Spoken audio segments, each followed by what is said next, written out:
പുതിയ പാമ്പൻ പാലം പ്രധാനമന്ത്രി നാടിന് സമർപ്പിച്ചു. തമിഴ്നാട്ടിലെ രാമനാഥപുരം ജില്ലയിലെ പാമ്പൻ ദ്വീപിനെ പ്രധാന കരയുമായി ബന്ധിപ്പിക്കുന്ന പാലമാണ് പാമ്പൻ പാലം. തീവണ്ടിക്ക് പോകാനുള്ള പാലവും മറ്റു വാഹനങ്ങൾക്കായുള്ള പാലവും സമാന്തരമായി ഉണ്ടെങ്കിലും തീവണ്ടി പാലത്തിനെയാണ് പ്രധാനമായും പാമ്പൻ പാലം എന്ന് വിളിക്കുന്നത്.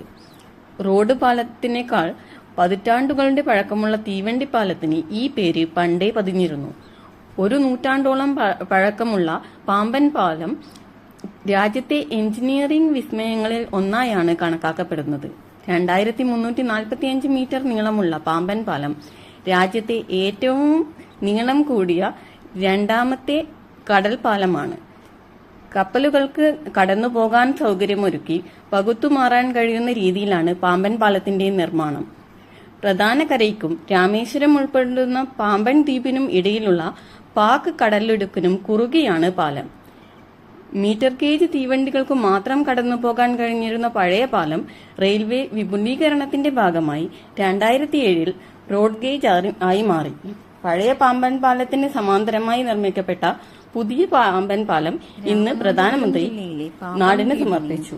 തീർത്ഥാടന കേന്ദ്രമായ രാമേശ്വരത്തെയും വൻകരയുമായി ബന്ധിപ്പിക്കുന്ന കടൽപ്പാലമായ പാമ്പൻ പാലത്തെ പ്രധാനമന്ത്രി റിമോട്ട് ഉപയോഗിച്ച് ലംബമായി ഉയർത്തിയാണ് ഉദ്ഘാടനം ചെയ്തത്. ചടങ്ങിൽ രാമേശ്വരത്തു നിന്ന് പാമ്പൻ പാലത്തിലൂടെ താമ്പാരത്തേക്കുള്ള പുതിയ തീവണ്ടി സർവീസും ഉദ്ഘാടനം ചെയ്തു. ഇന്ത്യൻ റെയിൽവേയുടെ എഞ്ചിനീയറിംഗ് വിഭാഗമായ റെയിൽവേ വികാസ് നിഗം ലിമിറ്റഡാണ് 535 കോടി രൂപ ചെലവിൽ പുതിയ പാലം പണിതത്.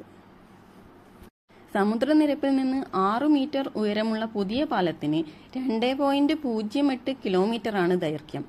കപ്പലുകൾക്ക് കടന്നുപോകാൻ ഒരു ഭാഗം ലംബമായി ഉയരുന്ന രാജ്യത്തെ ആദ്യ വെർട്ടിക്കൽ ലിഫ്റ്റിംഗ് പാലമാണിത്.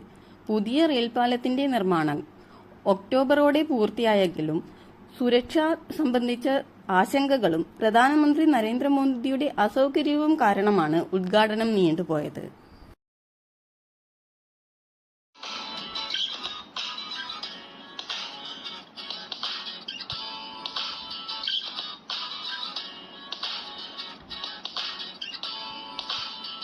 ഇനിയും ഇതുപോലുള്ള യൂസ്ഫുൾ വീഡിയോസിനായി ചാനൽ സബ്സ്ക്രൈബ് ചെയ്യൂ. നന്ദി.